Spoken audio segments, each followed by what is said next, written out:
Welcome to this week's episode of Inside Today's Boardrooms, where we talk about everything you need to know to stay on top of board governance today.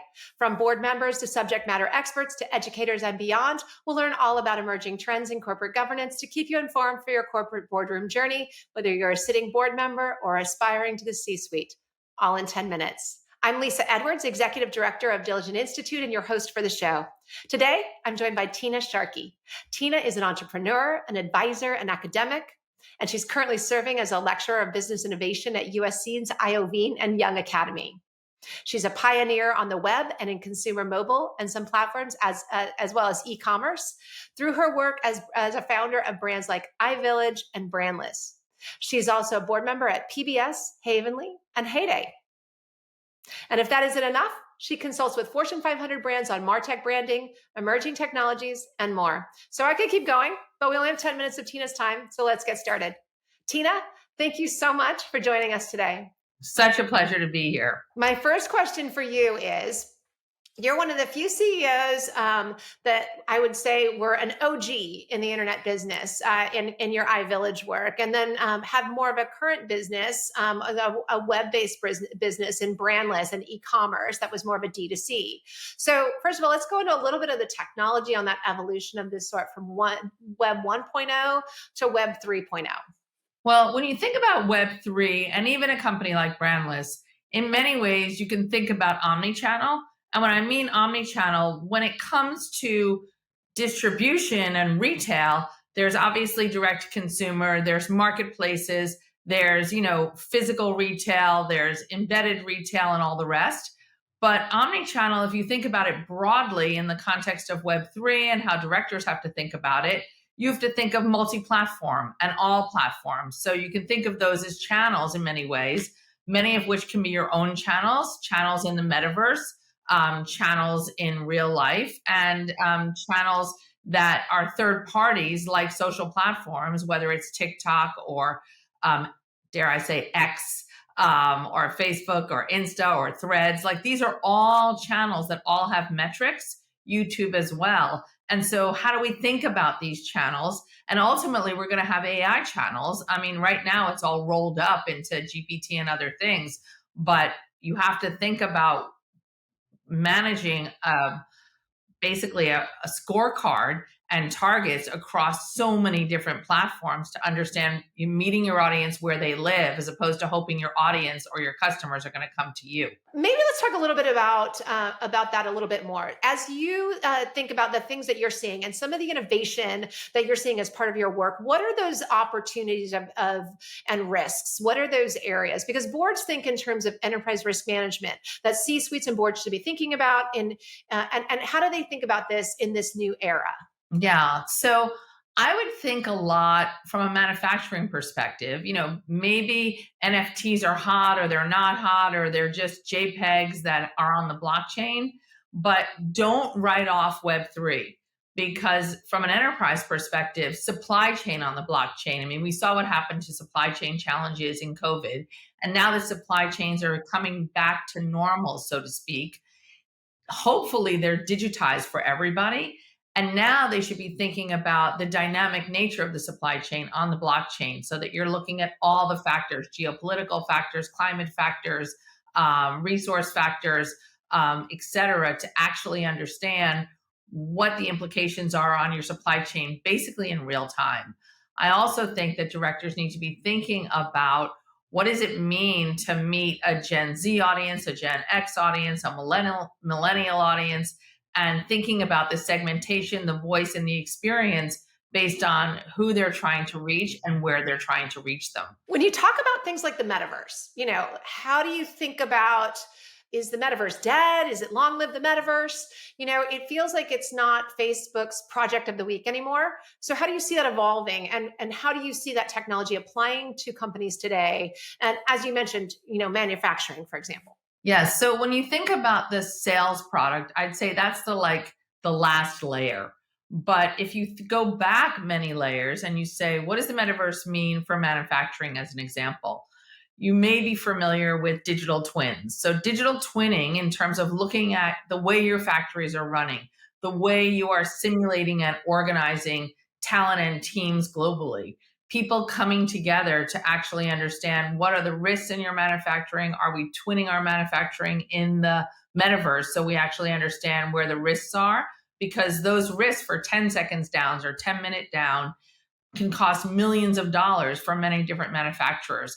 I also know, for example, that there are steel manufacturers that literally are co-designing inside of the metaverse in private enterprise deployments. But the amount of money that saves and the amount of talent you can bring together in real time from all over the world to help with these types of risk management and acceleration of production and design. So I wouldn't write off the metaverse as something just for consumers to play with digital JPEGs.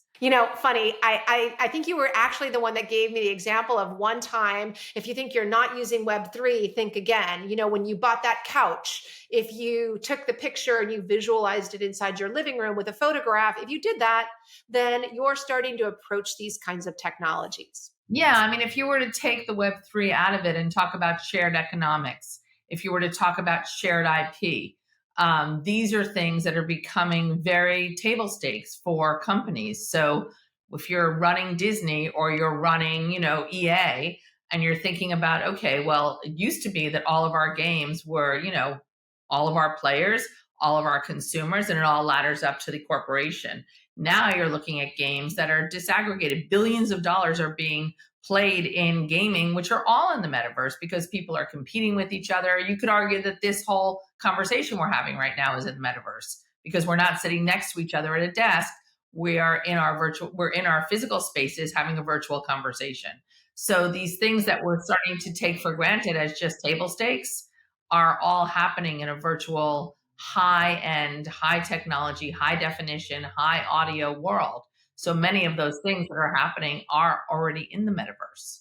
It's a little terrifying though for companies and for boards, because if you think about it, the IP that is attached to something that maybe is my IP, or is it not my IP? It's out there, and it's about creating community and connectivity between these different chunks of IP. So, how do we think about the legal risks of these types of things? How do we think about, well, gee, actually, I would like to monetize some of those things over there in the corner? How does that work? Well, that's where the blockchain comes in because smart contracts that are on the blockchain actually articulate all of these rules and regulations. So let's talk about Sotheby's or Christie's that are used to selling art and giving the owner of that art 100%, or they take their cut and then they give the owner of the art that's selling it their cut. Now there's a tail. So if there's a smart contract and that's being sold on the blockchain, the artist also gets to participate in that. And you can see all the transactions over time. You can also validate and authenticate things on the blockchain. For example, De Beers has all of their diamonds on the blockchain so that they're validated, they're authenticated, and you know the history of it.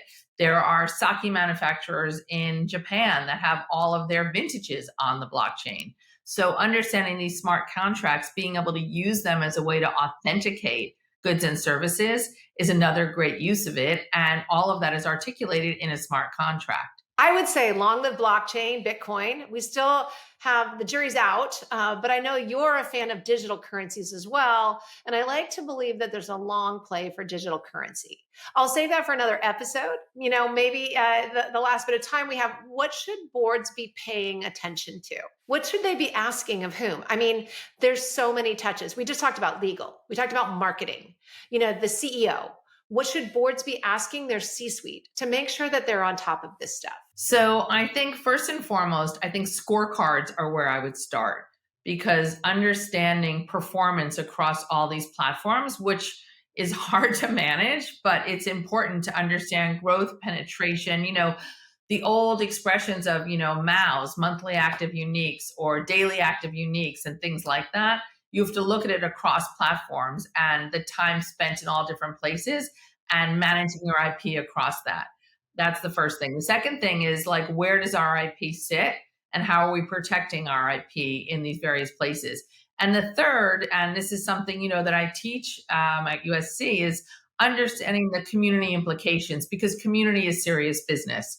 And so not just managing top down and top of the funnel, but thinking about that loyalty love loop and how are we re-engaging our consumers and our users? How are we re-engaging them and getting them to be part of the communications channel And then how are we giving them a seat at our table, either virtually or physically? Because board members need to think about all their stakeholders, their employees, their consumers, their shareholders, but they're all their partners, their suppliers, they're all stakeholders and they all have a virtual seat at the table. And they all could be, you could cross out the word community and just call it stakeholders, and thinking about what is that stakeholder management program and how are we thinking about that?